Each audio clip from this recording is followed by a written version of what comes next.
कहानी की शुरुआत एक बेहद खौफनाक सीन से होती है। एक विशाल नोआ आर्क के अंदर सैकड़ों लोग मौजूद हैं और बाहर से एक भयानक तूफान तेजी से उनकी तरफ बढ़ रहा है। लोग डर के मारे इधर उधर भाग रहे हैं। अचानक एक जोरदार टक्कर होती है और विशाल लहर जहाज से टकराती है। पानी अंदर घुसने लगता है। इसी बीच जैक्सन और उसकी टीम सामने आते हैं। उन्हें पता चलता है कि जहाज का बड़ा दरवाजा ठीक से बंद नहीं हुआ, जिसकी वजह से पानी लगातार अंदर आ रहा है। बिना वक्त गंवाए जैक्सन पानी में कूद पड़ता है। अपनी जान की परवाह किए बिना वो नीचे जाकर गियर सिस्टम को ठीक करने की कोशिश करता है। तभी एक और जोरदार लहर जहाज को हिला देती है और हालात और खराब हो जाते हैं। लेकिन आखिरी पल में जैक्सन और उसका बेटा मिलकर फंसे हुए सिस्टम को ठीक कर देते हैं और दरवाजा बंद हो जाता है। यहीं से पूरी कहानी हमें पीछे ले जाती है। कैसे ये लोग इस जहाज तक पहुंचे, किन मुश्किलों से गुजरे और कैसे पूरी दुनिया इस हालत तक पहुंची। असल में ये सब कुछ 2009 से ही शुरू हो चुका था। उस वक्त इंडिया के एक साइंटिस्ट ने पता लगाया कि सूरज में बहुत बड़ा तूफान आया है, जिसकी वजह से धरती के अंदर अजीब रिएक्शन शुरू हो गया। इससे जमीन के अंदर का तापमान बढ़ने लगा और नीचे से खतरनाक गर्मी बाहर आने लगी।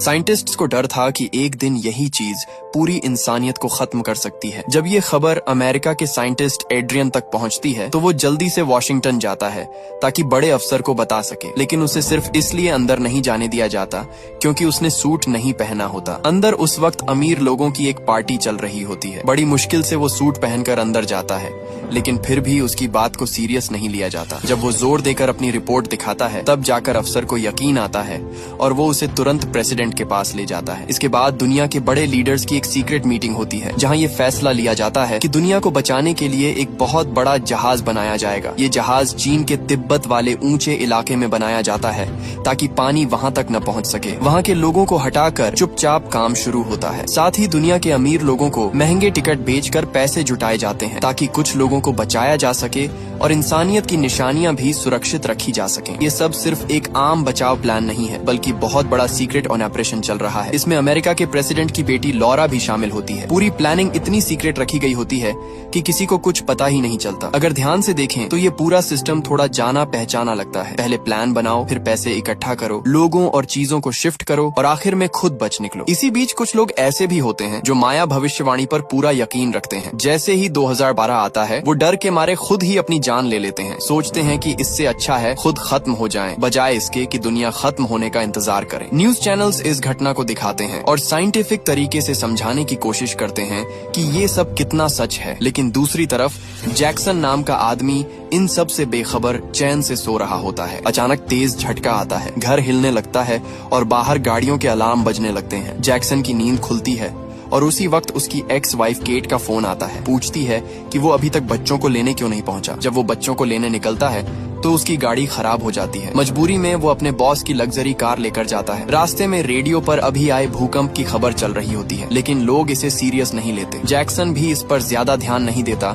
और बच्चों को लेकर निकल पड़ता है। तभी दूसरी तरफ समुद्र में एक विशाल लहर उठती है जो एक बड़े जहाज को लगभग पलट देती है। ये साफ इशारा है कि दुनिया का अंत अब शुरू हो चुका है। उधर लॉरा को एक बड़ा झटका लगता है जब उसे पता चलता है कि म्यूजियम से जो कीमती चीजें हटाई गई थीं वो गायब हो चुकी हैं। डायरेक्टर इस सच्चाई को दुनिया के सामने लाने वाला होता है, लेकिन अचानक एक जोरदार धमाका होता है और उसकी मौत हो जाती है। दूसरी तरफ एड्रियन और दूसरे लोग एक जरूरी मीटिंग में होते हैं। लगातार भूकंप आने की वजह से अब ये शक होने लगता है कि दुनिया का अंत पहले से भी जल्दी आने वाला है और हालात धीरे धीरे पूरी तरह बेकाबू होते जा रहे हैं। एड्रियन ये सुझाव देता है कि दुनिया को सच बता देना चाहिए ताकि लोग पहले से तैयार हो सकें। लेकिन एनह्यूज को ये आइडिया बिल्कुल बेवकूफी लगता है। एड्रियन पॉलिटिक्स में ज्यादा नहीं पड़ता, इसलिए वो चुपचाप अपना काम करता है और येलोस्टोन नेशनल पार्क की जांच के लिए निकल जाता है। येलोस्टोन पहुंचने पर पता चलता है कि वहां का एरिया पहले ही सरकार ने सील कर दिया है। एक पागल सा आदमी चार्ली रेडियो पर दावा कर रहा होता है कि यहाँ बहुत बड़ा धमाका होने वाला है और वो लाइव सब दिखाएगा। जैक्सन को ये सब बकवास लगता है, इसलिए वो अपने बच्चों के साथ छुपकर पार्क के अंदर चला जाता है। लेकिन वहाँ जो वो देखता है वो सच में डराने वाला होता है। पूरा झील सूख चुकी होती है और जो थोड़ा पानी बचा होता है वो भी जमीन के नीचे की गर्मी से उबल रहा होता है। तभी अचानक आर्मी आ जाती है और उन्हें पकड़ लेती है। जैक्सन घबरा जाता है,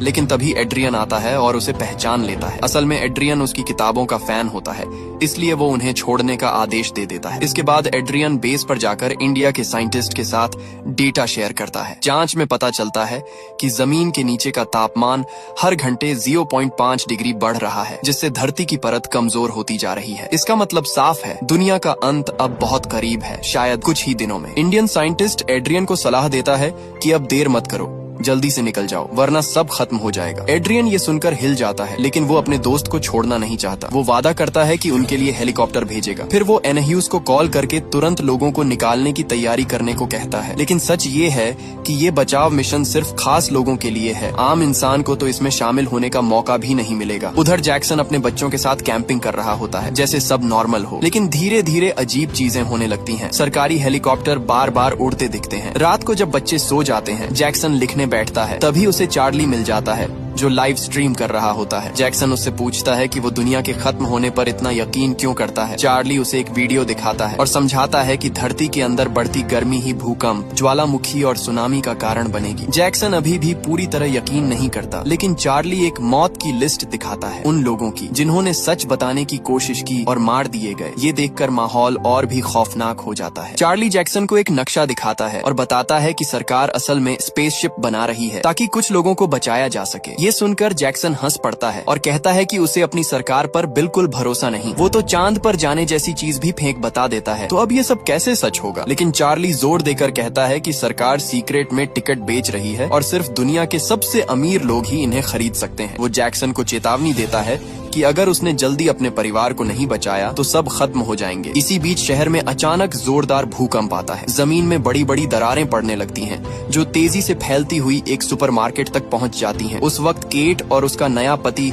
गॉर्डन वहां होते हैं, लेकिन अचानक जमीन फट जाती है और दोनों अलग हो जाते हैं। ये सीन साफ दिखाता है कि हालात अब पूरी तरह कंट्रोल से बाहर जा रहे हैं। अगले दिन जैक्सन जब न्यूज देखता है तो उसे स्थिति की गंभीरता समझ आने लगती है। वो तुरंत अपने बच्चों को घर छोड़ता है और केट से मिलकर वापस जाने लगता है। तभी उसके बॉस का फोन आता है और उसे तुरंत 2 बच्चों को एयरपोर्ट पहुंचाने का काम दिया जाता है। साथ ही उसे कहा जाता है कि उनके पालतू कुत्ते का भी खास ख्याल रखे। दरअसल इसी दौरान एड्रियन ने दुनिया के बड़े नेताओं को बता दिया होता है कि धरती के पास अब सिर्फ 36 घंटे बचे हैं। अभी तक सिर्फ 4 बड़े जहाज तैयार हुए हैं, लेकिन फिर भी तुरंत लोगों को निकालने का फैसला लिया जाता है। जिन अमीर लोगों ने पहले से टिकट खरीदे होते हैं, उन्हें अब बोर्डिंग का मैसेज मिलने लगता है। लेकिन जैक्सन को अभी भी असली सच्चाई का पूरा पता नहीं होता। वो बस अपने बॉस के कहने पर उन बच्चों को लेकर एयरपोर्ट की तरफ निकल पड़ता है। तभी रास्ते में वो बच्चे मजाक मजाक में नोआ आर्क का राज खोल देते हैं। पायलट उन्हें रोकने की कोशिश करता है, लेकिन तब तक जैक्सन को शक हो जाता है कि कुछ बहुत बड़ा छुपाया जा रहा है। अब कहानी में तबाही अपने चरम पर पहुंच जाती है। तेज भूकंप फिर से आता है और जमीन में बड़ी दरारें पड़ने लगती हैं। जैक्सन को आखिर समझ आ जाता है कि अब भागना ही पड़ेगा। वो तुरंत एक छोटा सा प्लेन ढूंढता है और पायलट को अपनी घड़ी देकर मना लेता है कि थोड़ा इंतजार करे। फिर वो अपनी एक्स वाइफ केट को कॉल करता है और कहता है कि बच्चों को लेकर तुरंत निकलो। जैक्सन समय पर पहुंच जाता है और सबको जल्दी जल्दी गाड़ी में बैठाकर निकलने को कहता है। पूरा कैलिफोर्निया तबाही में डूब जाता है। इमारतें गिरने लगती हैं, जमीन फट रही होती है, हर तरफ अफरा तफरी मच जाती है। गॉर्डन पहले जैक्सन को रास्ता बताने की कोशिश करता है, लेकिन जब खुद अपनी आंखों से सड़क टूटते देखता है तो चुप हो जाता है। हालात इतने खराब होते हैं कि आम लोगों को भागने का मौका भी नहीं मिल रहा। जैक्सन किसी तरह इस तबाही के बीच गाड़ी चलाते हुए अपने परिवार को लेकर एयरपोर्ट पहुंचता है, लेकिन वहां पहुंचकर पता चलता है कि जिस पायलट ने उसका इंतजार करना था वो मर चुका है। अब सबसे बड़ी समस्या ये होती है कि प्लेन उड़ाए कौन, क्योंकि जैक्सन को उड़ाना नहीं आता। तभी केट को याद आता है कि गॉर्डन ने कभी फ्लाइंग की ट्रेनिंग ली थी, भले ही प्रोफेशनल नहीं है, लेकिन और कोई ऑप्शन नहीं होता। मजबूरी में गॉर्डन को प्लेन उड़ाने के लिए बैठा दिया जाता है। जैसे ही प्लेन उड़ने लगता है, सबकी नजर खिड़की के बाहर जाती है। पूरी धरती टूटती हुई नजर आ रही होती है, जैसे अब सच में दुनिया खत्म होने वाली हो। थोड़ा सुरक्षित होने के बाद केट पूछती है कि जैक्सन को ये सब पहले कैसे पता चला। वो बताता है कि एक चार्ली नाम के आदमी ने उसे चेतावनी दी थी और अब अगर बचना है तो उसी के पास जाना होगा, क्योंकि उसके पास नोआ आर्क का नक्शा है। केट को ये सब पागलपन लगता है, लेकिन गॉर्डन उन्हें बाहर देखने को कहता है। पूरी जमीन जिस पर शहर खड़े थे धीरे धीरे समुद्र में डूब रही होती है। अब साफ हो जाता है कि माया की भविष्यवाणी सच हो चुकी है। इसी बीच एक जहाज जो समुद्र में था वो बच जाता है और उसमें बैठे लोग अभी भी गाने बजाने में लगे होते हैं। उसी जहाज पर एड्रियन का पिता भी होता है। जब उसे बेटे का फोन आता है और वो सच जानता है तो उसके पैरों तले जमीन खिसक जाती है। उसे ये भी पता चलता है कि उसके लिए कोई जगह नहीं रखी गई। वो आखिरी बार बेटे से बात करता है, एक ड्रिंक लेता है और आने वाली सुबह को अलविदा कह देता है। इधर जैक्सन अपने परिवार के साथ वापस उस जगह पहुंचता है जहां चार्ली था। वो गॉर्डन को कहता है कि प्लेन में फ्यूल भरो और खुद अपनी बेटी के साथ चार्ली को ढूंढने निकल पड़ता है। चार्ली एक पहाड़ी पर खड़ा होकर अभी भी लाइव कर रहा होता है। जैक्सन उससे नक्शा मांगता है लेकिन चार्ली कहता है कि आम लोग वहां तक पहुंच ही नहीं सकते। जैक्सन उसे मनाने की कोशिश करता है, यहाँ तक कि प्लेन में सीट देने का भी ऑफर करता है, लेकिन चार्ली मना कर देता है। वो आखिरी पल तक सब कुछ लाइव दिखाना चाहता है। आखिर में चार्ली बता देता है कि नक्शा उसकी वैन कैंपर में है। तभी अचानक जोरदार धमाके शुरू हो जाते हैं। पूरा इलाका हिलने लगता है। जैक्सन अपनी बेटी को लेकर तुरंत भागता है और वापस प्लेन की तरफ दौड़ता है। उधर चार्ली अपनी लाइव स्ट्रीम जारी रखता है। उसके सामने जमीन से आग के बड़े बड़े फव्वारे निकलते हैं और एक विशाल मशरूम क्लाउड आसमान में उठता है। जोरदार धमाके से वो दूर जा गिरता है, लेकिन फिर उठकर आखिरी बार कैमरे के सामने खड़ा होता है और उसी के साथ उसकी कहानी खत्म हो जाती है। जैक्सन अपनी फैमिली के साथ भाग रहा होता है और आसमान से गिरते आग के गोले उसके चारों तरफ गिर रहे होते हैं, जैसे उसे ही टारगेट कर रहे हों। एक धमाका उसकी गाड़ी के पीछे लगता है, लेकिन वो फिर भी किसी तरह कंट्रोल में रहती है। वो तेजी से टूटी हुई जमीन पार करके वापस प्लेन के पास पहुंच जाता है। जैसे ही गाड़ी रुकती है, केट तुरंत बेटी को पकड़ लेती है, लेकिन जैक्सन की तरफ ध्यान भी नहीं देती। जैक्सन जल्दी से वैन में जाकर नक्शा ढूंढता है। जैसे ही उसे नक्शा मिलता है, गाड़ी नीचे धंसने लगती है। गॉर्डन घबरा जाता है और उड़ने की सोचता है, लेकिन बच्चे जिद करते हैं कि वो अपने असली पिता को छोड़कर नहीं जाएंगे। तभी जैक्सन किसी तरह बाहर निकल आता है। एक हाथ में नक्शा और दूसरे में उम्मीद लेकर वो भागते हुए प्लेन तक पहुंचता है। आखिरी पल में सब लोग प्लेन में बैठते हैं और उड़ान भर लेते हैं। पीछे जोरदार धमाके होते रहते हैं। अब प्लेन में बैठकर जब वो नक्शा खोलते हैं तो उन पर सच्चाई साफ हो जाती है। उनकी मंजिल चीन है। जैक्सन समझ जाता है कि चार्ली ने क्यों कहा था कि वहां पहुंचना आसान नहीं होगा, क्योंकि उनके पास वीजा भी नहीं है। लेकिन फिर भी वो सोचता है कि अगर बड़ा प्लेन मिल जाए तो शायद वो वहां पहुंच सकते हैं। दूसरी तरफ एड्रियन अपने पिता को बचाने के लिए एक और टिकट मांगता है, लेकिन एनह्यूज साफ मना कर देता है। वो कहता है कि उसने शुरुआत से ही अपने परिवार को बचाने का प्लान नहीं बनाया, क्योंकि उसके हिसाब से बूढ़े लोगों को बचाने में समय बर्बाद होगा। वो ये भी बताता है कि दुनिया में पहले ही दंगे शुरू हो चुके हैं, लोग सड़कों पर उतर आए हैं और अगर अभी सच बता दिया गया तो हालात और खराब हो जाएंगे। इसलिए वो आखिरी वक्त तक सब कुछ छुपा कर रखना चाहता है। एड्रियन ये सब सुनकर टूट जाता है और उससे बहस करता है, लेकिन तभी खबर आती है कि तबाही बहुत तेजी से फैल रही है और कुछ ही घंटों में वॉशिंगटन तक पहुंच जाएगी। इसका मतलब है कि सरकार का झूठ ज्यादा देर तक नहीं टिकेगा। प्रेसिडेंट को जब ये बताया जाता है तो वो अचानक फैसला करता है कि अब सच बताना चाहिए। वो अपनी बेटी को एड्रियन के हवाले करता है और खुद लोगों को सच्चाई बताने का सोचता है। इधर आम लोग पहले ही तबाही में फंसे हुए हैं। एयरपोर्ट्स बंद हो चुके हैं, फ्लाइट्स रोक दी गई हैं और हजारों लोग वहीं फंसे हुए हैं। हालात पूरी तरह कंट्रोल से बाहर जा चुके हैं और अब हर सेकंड मायने रखता है। सिर्फ सरकार के पास ही ऐसे जहाज और प्लेन हैं जो उड़ने के लिए तैयार खड़े हैं। आखिरी में एड्रियन भी प्लेन में चढ़ता है और बताता है कि प्रेसिडेंट खुद नहीं आ रहे। ये सुनते ही एनह्यूज को मौका मिल जाता है। वो तुरंत खुद को नया लीडर घोषित कर देता है और प्लेन को उड़ाने का आदेश दे देता है। एड्रियन कुछ बोलना चाहता है, लेकिन उसे याद दिलाया जाता है कि उसने पहले ही सीक्रेट लीक करके नियम तोड़े हैं, इसलिए वो चुप हो जाता है। एनह्यूज साफ कह देता है कि जो भी आर्क का राज बाहर लाने की कोशिश करेगा उसे खत्म कर दिया जाएगा। उधर लॉरा अपने पिता का इंतजार कर रही होती है, लेकिन तभी उसे व्हाइट हाउस से कॉल आता है। प्रेसिडेंट बताते हैं कि वो अब सच्चाई दुनिया के सामने रखने वाले हैं। उन्हें पता होता है कि अब आम लोग बच नहीं पाएंगे, लेकिन कम से कम वो अपने परिवार के साथ आखिरी पल बिता सकते हैं। इसके बाद प्रेसिडेंट एक आखिरी स्पीच देते हैं जिसमें वो कहते हैं कि इंसानियत ने कोशिश तो की, लेकिन प्रकृति के सामने हार गई। अब सबको हिम्मत से इस अंधेरे का सामना करना होगा। लेकिन इस ऐलान के बाद भी लोग शांत नहीं होते। हर तरफ डर और अफरा तफरी फैल जाती है। इसी बीच जैक्सन को एक उम्मीद दिखती है। उसे अपना बॉस मिल जाता है। वो तुरंत उससे रिक्वेस्ट करता है कि उसके परिवार को भी साथ ले चले। पहले तो बॉस मना करता है, लेकिन तभी पायलट आकर बताता है कि एक बड़ा प्लेन मिल गया है जिसे उड़ाने के लिए 2 लोगों की जरूरत है। मजबूरी में गॉर्डन को फिर से आगे कर दिया जाता है, भले ही उसे सही से प्लेन उड़ाना नहीं आता। सब लोग जल्दी से उस बड़े प्लेन में चढ़ जाते हैं, लेकिन असली समस्या अभी शुरू होती है, क्योंकि गॉर्डन को ये तक नहीं पता कि कौन सा बटन दबाना है। अब उनकी जान पूरी तरह किस्मत और आखिरी कोशिश पर टिकी हुई है। पायलट किसी तरह अकेले ही पूरा कंट्रोल संभाल लेता है और सबको गाइड करते हुए प्लेन को हवा में ले जाता है। प्लेन मुश्किल हालात में उड़ते हुए चीन की तरफ बढ़ता है। उधर चीन में अभी माहौल शांत होता है। तिब्बत के एक मंदिर में गुरु एक युवा भिक्षु को समझा रहे होते हैं कि हर हाल में मन को शांत रखना चाहिए, लेकिन वो भिक्षु परेशान होता है क्योंकि उसके भाई ने पहले ही उसे नोआ आर्क की खबर दे दी होती है और भागने को कहा होता है। आखिरकार गुरु उसे घर जाकर अपने परिवार को बचाने की इजाजत दे देते हैं, लेकिन जब वो अपने दादा दादी को लेने जाता है तो वो मना कर देते हैं। अपनी जमीन छोड़ना उन्हें मंजूर नहीं होता। इधर जैक्सन और उसकी फैमिली प्लेन में सफर कर रहे होते हैं, लेकिन एक बड़ी समस्या सामने आती है। उनके पास आर्क का टिकट नहीं है और बिना टिकट वहाँ पहुँचकर भी बचना मुश्किल है। उसका बॉस साफ कह देता है कि ये टिकट बहुत महंगे हैं और वो मदद नहीं करेगा। तभी पायलट बताता है कि फ्यूल कम है और उन्हें हवाई में उतरना पड़ेगा। लेकिन जब वो वहाँ पहुँचते हैं तो देखते हैं कि पूरा इलाका तबाह हो चुका है। ज्वालामुखी फट चुके हैं, लावा हर तरफ फैल चुका है और पूरा समुद्र लाल हो गया है। अब उनके पास कोई रास्ता नहीं बचता, इसलिए वो चीन की तरफ ही उड़ते रहते हैं, चाहे क्रैश लैंडिंग ही क्यों न करनी पड़े। दूसरी तरफ दुनिया भर में तबाही फैल चुकी होती है। जापान, वॉशिंगटन, हर जगह भूकंप और सुनामी सब कुछ खत्म कर रहे होते हैं। बड़े बड़े लैंडमार्क गिर जाते हैं और समुद्र की विशाल लहरें शहरों को निगल जाती हैं। एड्रियन बताता है कि कुछ ही घंटों में ये लहरें तिब्बत तक पहुंच जाएंगी और धरती का नक्शा ही बदल जाएगा। आखिरकार जैक्सन का प्लेन आखिरी वक्त में तिब्बत में लैंड कर जाता है, लेकिन अब उसमें पावर नहीं बचती। पायलट दूसरों को गाड़ी में बैठकर भागने को कहता है और खुद पीछे रुक जाता है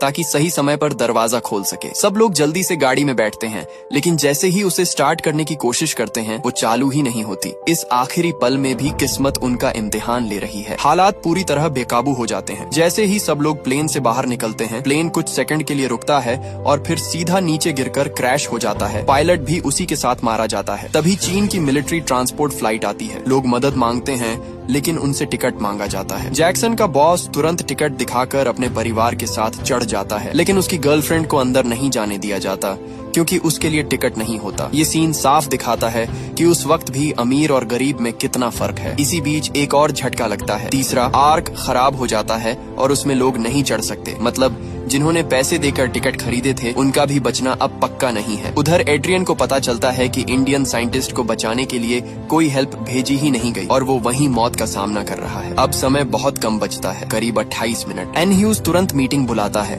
और फैसला करता है कि आर्क को जल्दी चालू किया जाए, चाहे कुछ लोग पीछे ही क्यों न रह जाएं। दूसरी तरफ जैक्सन अपनी फैमिली के साथ किसी तरह एक भिक्षु की मदद से आर्क की जगह तक पहुंच जाता है, लेकिन गेट पर उन्हें रोक दिया जाता है क्योंकि उनके पास टिकट नहीं होता। केट लोगों से विनती करती है और आखिरकार गार्ड मान जाता है और उन्हें अंदर जाने देता है। उधर जैक्सन का बॉस भी गार्ड को मारकर जबरदस्ती अंदर घुसने की कोशिश करता है। अब सिर्फ 17 मिनट बचे होते हैं और हर कोई अंदर जाने के लिए भाग रहा होता है। तभी एड्रियन सबके सामने खड़ा होकर कहता है कि अगर इंसानियत बचानी है तो सिर्फ अमीरों को नहीं बल्कि सबको मौका देना होगा। उसकी बात लोगों को छू जाती है और आखिरकार गेट खोलने का फैसला लिया जाता है। लेकिन जैसे ही गेट खुलता है एक हादसा हो जाता है। मशीन में फंसकर कुछ लोग नीचे गिर जाते हैं। गॉर्डन भी उसमें फंस जाता है। आखिरी वक्त में जैक्सन उसे बचाने की कोशिश करता है। किसी तरह गॉर्डन बच जाता है, लेकिन गेट बंद होने लगता है। एक औजार गियर में फंस जाता है और गेट रुक जाता है, जिससे बाकी लोग भी अंदर आ पाते हैं। इसी दौरान एक विशाल सुनामी पहाड़ों को पार करते हुए आर्क की तरफ बढ़ती है। मंदिर का गुरु आखिरी बार घंटी बजाता है और वहीं खत्म हो जाता है। आखिरी पल में जैक्सन का बॉस अपने बेटे को आर्क पर चढ़ा देता है और फिर सब कुछ उस विनाशकारी लहर के सामने खड़ा होता है। अब फैसला बस कुछ सेकंड दूर है, कौन बचेगा और कौन नहीं। इतनी कोशिशों के बाद भी हीरो की टीम से एक बड़ी गलती हो जाती है। दरवाजा ठीक से बंद नहीं होता और पूरी आर्क खतरे में पड़ जाती है। एड्रियन जब सिस्टम चेक करता है तो उसे जैक्सन दिखता है और वो उनकी हिम्मत देखकर मदद करने का फैसला करता है। उधर विशाल लहरें तेजी से आर्क की तरफ बढ़ रही होती हैं। पहला टक्कर आर्क संभाल लेती है, लेकिन खुले दरवाजे से पानी अंदर घुसने लगता है, जिससे हालत और खराब हो जाती है। अब एड्रियन खुद रिस्क लेकर पीछे जाता है और जैक्सन को बताता है कि अगर दरवाजा ठीक नहीं हुआ तो पूरी आर्क पहाड़ से टकराकर खत्म हो जाएगी। अपने परिवार को बचाने के लिए जैक्सन बिना सोचे पानी में कूद जाता है। वो नीचे जाकर फंसे हुए गियर को ढूंढता है और उसे ठीक करने की कोशिश करता है। इसी बीच उसका बेटा भी उसकी मदद के लिए आ जाता है। दोनों मिलकर जल्दी से समस्या समझ लेते हैं और सही वक्त पर केबल खींचकर दरवाजा बंद कर देते हैं। जैसे ही दरवाजा बंद होता है, कैप्टन तुरंत जहाज को पीछे करने का आदेश देता है। हालांकि जोरदार टक्कर में आर्क एक बर्फीले पहाड़ से टकरा जाती है, लेकिन फिर भी बच जाती है और नई दिशा में आगे बढ़ने लगती है। इस दौरान सबको लगता है कि जैक्सन मर गया, लेकिन कुछ देर बाद वो पानी से बाहर आ जाता है। उसका परिवार उसे देखकर राहत की सांस लेता है और सब इमोशनल हो जाते हैं। अब साफ है कि उसी की वजह से सबकी जान बची है। इसके बाद सब कुछ धीरे धीरे शांत हो जाता है। एड्रियन को भी उसकी बहादुरी का इनाम मिलता है और उसकी लाइफ में खुशी लौट आती है। आर्क आखिरकार सुरक्षित रह जाती है और जब दरवाजा खुलता है तो सूरज की रोशनी अंदर आती है। ये एक नई शुरुआत का संकेत होता है। लोग नए महाद्वीप की तरफ बढ़ते हैं जहाँ से जिंदगी फिर से शुरू होगी। अंत में फिल्म ये दिखाती है